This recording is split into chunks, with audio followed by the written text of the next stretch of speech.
मनकापुर में बाबूलाल अपनी पत्नी निर्मला के साथ रहता था। वो काफी अमीर थे, लेकिन बाबूलाल कभी इस बात का घमंड नहीं करता था। वो हमेशा अमीर और गरीब दोनों के साथ समान व्यवहार करता। गांव के सेठ को बाबूलाल की ये बात बिल्कुल पसंद नहीं थी। कभी झूठ ना बुलवाए भगवान। बाबूलाल, तुम्हें नहीं लगता कि तुम्हें अपने और इन गरीब नौकरों में फर्क समझना चाहिए? तुम क्यों इन गरीब नौकरों के साथ बैठकर बातें करते हो, खाना खाते हो, हैं? अरे सेठ, कैसा फर्क? ऊपर वाले ने तो उनको और हमें एक जैसा ही तो बनाया है। कभी झूठ ना बुलवाए भगवान। तुम्हारी यही बातें इन गरीबों को सिर पर चढ़ाती हैं। यह तो सब अपनी अपनी सोच है। गांव का धोबी अपनी बहन की शादी का निमंत्रण देने निकलता है और चौपाल पर उसे गांव के मुखिया सेठ और बाबूलाल बातें करते मिल जाते हैं। अच्छा हुआ आप सब यहीं पर मिल गए हैं। मैं आप सबके पास ही बहन की शादी का निमंत्रण देने आ रहा था। बधाई हो भाई, तुमने आखिर पिता की इच्छा पूरी ही कर ली। यह सब तो आप सबके आशीर्वाद का फल है। यह लीजिए मुखिया जी, आपका निमंत्रण। आप सब परिवार आइएगा, हम गरीबों का घर पवित्र हो जाएगा। जरूर आऊंगा और सब परिवार आऊंगा। सेठ जी, आपका निमंत्रण आप सेठानी जी को साथ जरूर लाइएगा, हम धन्य हो जाएंगे। कभी झूठ ना बुलवाए भगवान। अपनी औकात देखकर बात किया कर। मैं इतना बड़ा सेठ और तुझ जैसे गरीब धोबी के घर आऊंगा? नहीं नहीं सेठ जी, आप नाराज मत होइए। मैंने आप सबके बैठने और खाने के लिए अलग इंतजाम किया है। कभी झूठ ना बुलवाए भगवान। ये ले, मेरी तरफ से रख, अपनी बहन को दे देना, क्योंकि पूरा गांव जानता है कि मैं गरीब के घर खाना तो दूर पानी भी नहीं पीता।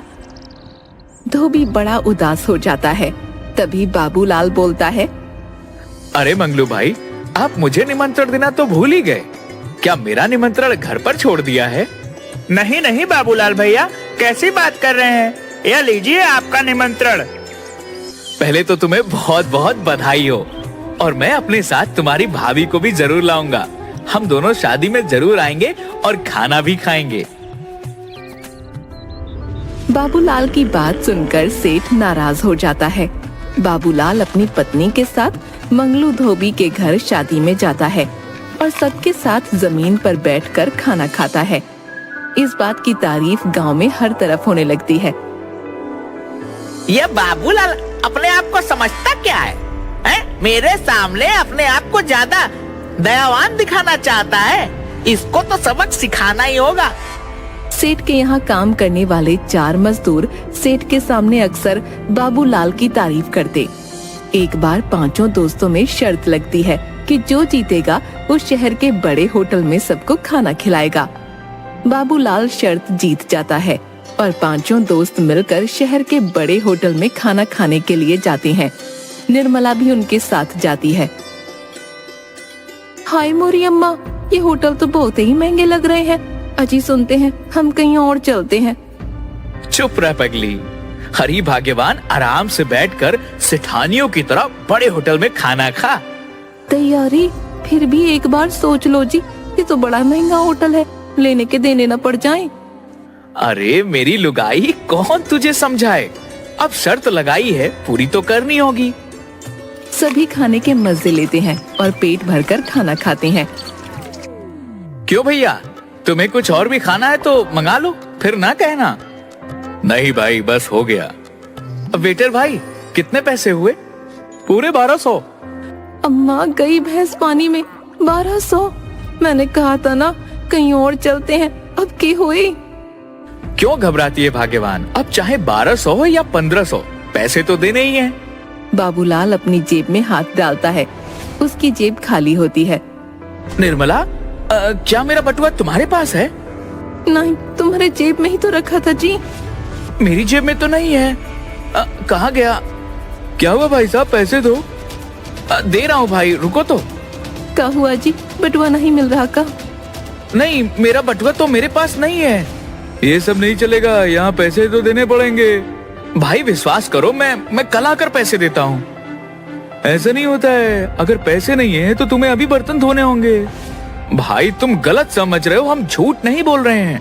सच में हमारा बटुआ कहीं खो गया है या घर पर ही छूट गया है। मैं कल आकर पैसे दे दूंगा।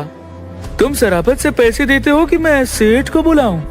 भाई मेरे पास पैसे नहीं हैं। तभी वहाँ गांव का सेठ आ जाता है। कभी झूठ ना बुलवाए भगवान। अरे बाबूलाल, क्या बात हो गई भाई? सेठ जी हमें बचा लीजिए, हमें बर्तन नहीं धोने। ये बाबूलाल हमें यहाँ खाना खिलाने लाया था और अब इसके पास देने के लिए पैसे नहीं है और होटल वाले हम सबको बर्तन धुलने के लिए बोल रहे हैं। कभी झूठ ना बुलवाए भगवान। अब डरो नहीं तुम लोग, मैं हूँ ना। मैं सच कह रहा हूँ, मैंने बटुआ रखा था। हाँ, मैं खुद बटुआ में पैसे डालकर उनके हाथों में दी थी। कभी झूठ ना बुलवाए भगवान। कोई बात नहीं बाबूलाल, पैसे मैं भर देता हूँ। ठीक है, आप उनके पैसे भर दीजिए, मैं कल आपको पैसे लौटा दूंगा। कभी झूठ ना बुलवाए भगवान।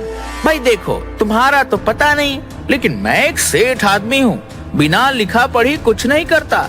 मैं पैसे तो भर दूंगा, लेकिन तुम्हें और तुम्हारी पत्नी दोनों को इस कागज पर साइन करके देना होगा। हाँ सेठ, इसमें क्या बात है?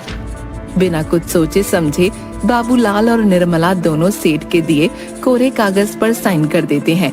सेठ उनका बिल चुका देता है।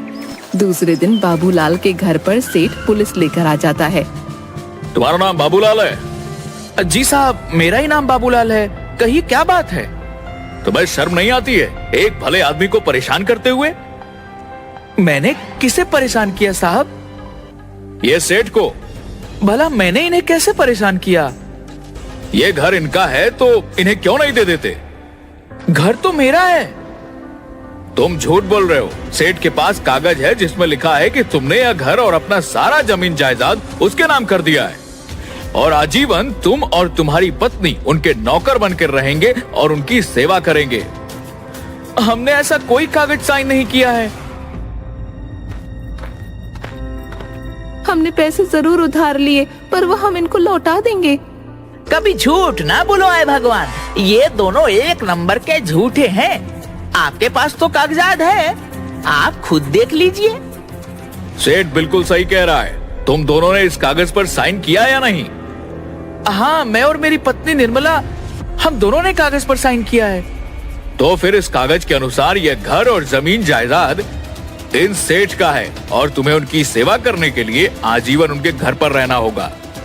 ठीक है साहब, अगर आप कहते हैं तो हम आपकी बात मान लेते हैं, लेकिन इनको कागज पर लिख कर देना होगा कि हमें इनकी क्या सेवा करनी है। ठीक है सेठ, तुम 2 कागज पर लिखो कि इसे और इसकी पत्नी को तुम्हारे घर में क्या क्या सेवा करनी है।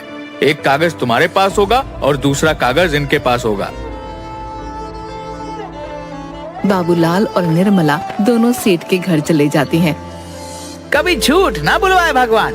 बाबूलाल, तुम्हें जानवरों को खिलाना, खाना, उनको नहलाना, खेतों का काम करना, बाजार से सामान लाना, मेरे पैर दबाना, ये सारे काम करने होंगे। ठीक है। निर्मला की बच्ची, तुझे रसोई का खाना बनाना, बर्तन धोना, कपड़े धोना, घर की साफ सफाई करना और मेरे पैर दबाने हैं। ये सारे काम करने होंगे। घर में आने जाने वालों का ध्यान रखना। जी सेठानी जी, आप जैसा कहें। सेठ और सेठानी बाबूलाल और निर्मला को बहुत परेशान करते हैं। दिन रात उनसे काम करवाते रहते हैं। सेठ जी, अब तो हमारे घर में नौकर आ गए हैं। तुम एक काम करो, माँ जी को भी बड़े भाई के घर से वापस ले आओ। कभी झूठ ना बुलवाए भगवान। तुझे क्या जरूरत है उन्हें बुलाने की? उनका काम और बढ़ जाएगा। तुम तो पागल हो। अगर माँ आखिर समय में हमारे पास रहेगी तो उनके जेवर तो वो हमें ही देके जाएगी ना। कभी झूठ ना बुलवाए भगवान। तो तूने पहले क्यों बड़े भाई के घर भेजा? क्योंकि तुम्हारी माँ के नखरे ही बहुत हैं। कभी झूठ ना बुलवाए भगवान। तो अब क्या नखरे खत्म हो गए? नहीं, अब वो नखरे उठाने घर में नौकर जो आ गए हैं। सेठानी सारा दिन निर्मला को इधर से उधर भगाती रहती और सेठ बाबूलाल को। एक दिन बाबूलाल और निर्मला तय करते हैं कि आज तो उन्हें कुछ करना ही होगा। बहुत हो गया। बाबूलाल सेठ के सारे जानवर बांट देता है। सेवा ले लो, सेवा सेठ ने अपने सारे जानवर, घर सबको सेवा के लिए लगा दिया है। कैसी सेवा? अरे भाई, फ्री की सेवा। जिसे चाहिए वह जानवर ले जाओ और कोई पैसे नहीं देने हैं। जो जानवर चाहे वह ले जाओ। गांव वाले बड़े खुश होते हैं और एक एक करके सेठ के सारे जानवर ले जाते हैं। निर्मला सबके लिए शरबत बनाती है और उसमें जमाल गोटा मिला देती है। सेठ, सेठानी, सेठ की माँ सबको वो शरबत पिलाती है और सब बड़े मजे से स्वाद लेकर शरबत पीते हैं। कभी झूठ ना बुलवाए भगवान, क्या शरबत बनाया है निर्मला ने। और दो। हाँ, और दो सेठ जी को और मुझे भी। थोड़ी देर बाद एक एक करके सबके पेट में गुड़गुड़ होने लगती है। कभी झूठ ना बुलवाए भगवान, मेरे पेट में गुड़गुड़ हो रही है। लगता है मुझे बाथरूम जाना होगा। अरे सेठ जी रुको, मेरे पेट में दर्द हो रहा है, पहले मुझे जाने दो। अरे बहू मेरी बात सुनो, मुझे जरा बाथरूम तक ले चलो, मेरे पेट में बहुत दर्द हो रहा है। अरे आप रुक जाओ, पहले मैं जाती हूँ। सेठानी बाथरूम के दरवाजे के बाहर।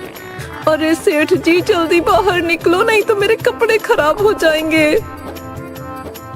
कभी झूठ ना बुलवाए भगवान, पहले मुझे तो आराम मिलने दे। तुम्हारे आराम के चक्कर में ऐसा ना हो कि मेरा काम तमाम हो जाए। अरे मेरी भी कोई सुन लो, मुझे भी बाथरूम जाना है। सेठ बाहर आता है। अरे जल्दी हटो, मुझे जाने दो। अरे बेटा तुम मुझे बाथरूम ले चल, ये बहू तो सुनती ही नहीं। कभी झूठ ना बुलवाए भगवान, माँ पहले उसे बाहर आने दो, फिर ले चलता हूँ मैं। अरे जल्दी ले चल, नहीं तो यही हो जाएगा। कभी झूठ ना बुलवाए भगवान, रुक जा माँ, मुझे तो लगता है मुझे फिर जाने की जरूरत होगी। निर्मला तुम मुझे बाथरूम ले चल। निर्मला आती है और सेठ की माँ को पकड़कर बाथरूम तक ले जाती है, लेकिन बाथरूम के दरवाजे के बाहर सेठ पहले से खड़ा होता है और सेठानी अंदर विराजमान होती है। अरे सेठ जी, तुम तो खेतों में भी जा सकते हो, बाथरूम सेठानी और माता जी के लिए छोड़ दो ना। कभी झूठ ना बुलवाए भगवान, बाबूलाल के बच्चे कहाँ मर गया, जल्दी मुझे पानी का डिब्बा ला कर दे। मैं नहीं ला कर देता सेठ जी, क्योंकि यह काम मेरी सेवा की लिस्ट में नहीं था। कभी झूठ ना बुलवाए भगवान, ऐसे समय ये कौन देखता है। नहीं सेठ जी, जो मेरी सेवा लिस्ट में है मैं तो वही काम करूंगा। सेठ अपना पेट पकड़कर खेत की ओर भाग जाता है। अरे बहू जल्दी बाहर आ, मेरे पेट में फिर से दर्द होने लगा। रुक जाओ माँ जी, थोड़ी देर रुको तो। तभी सेठ खेतों से वापस आता है। कभी झूठ ना बुलवाए भगवान, मैं तो अभी खेत से आया और फिर से मेरे पेट में दर्द होने लगा। नहीं बेटा, पहले मैं जाऊंगी। अरे सेठ जी, माँ जी पहले से लाइन में खड़ी है। कभी झूठ ना बुलवाए भगवान, अंदर तो पहले मैं ही जाऊंगा। सेठानी बाहर आती है और सेठ फिर से बाथरूम में घुस जाता है। लो, अब मुझे कहीं जाने की जरूरत नहीं, जो होना था वो तो यही हो गया। निर्मला मुझे साफ कर दो। माँ जी, ये काम हमारी सेवा लिस्ट में नहीं था। तो ये काम कौन करेगा, कोई तो मुझे साफ कर दो। ये काम आपकी बहू करेगी? नहीं नहीं, मैं नहीं कर सकती ये काम, ये मेरे बस का रोग नहीं है। मैं तो नहीं करूँगी, क्योंकि ये मेरी सेवा लिस्ट में नहीं था। इससे अच्छा तो मैं बड़े बेटे के घर ही रहती, कम से कम मुझे वहाँ कोई तकलीफ तो नहीं थी। कभी झूठ ना बुलवाए भगवान, निर्मला तू ही माँ को साफ कर दे, तेरी सेठानी तो करने से रही। मैं नहीं करती सेठ जी, ये मेरी सेवा लिस्ट में नहीं था। अरे कोई तो मेरी भी सुन लो, मैं कब तक ऐसे खड़ी रहूं? कभी झूठ ना बुलवाए भगवान, निर्मला तू ही कर दे, तू जितने पैसे बोलेगी मैं उतने दे दूंगा। नहीं सेठ जी, हम यह काम नहीं करेंगे, क्योंकि ये हमारी सेवा लिस्ट में नहीं था। कभी झूठ ना बुलवाए भगवान, बड़ी मुश्किल हो जाएगी। क्या माँ ऐसे ही रहेगी? यह बात तो आपने सही कही सेठ जी, है तो बड़ी मुश्किल की बात। ठीक है, अगर आप चाहते हैं तो निर्मला यह काम करेगी, लेकिन आपको इन कागजों पर साइन करना होगा। कभी झूठ ना बुलवाए भगवान, जरूर कर दूंगा, जल्दी लाओ। सेठ और सेठानी कागजों पर साइन करते हैं। बाबूलाल और निर्मला वहाँ से भाग जाते हैं।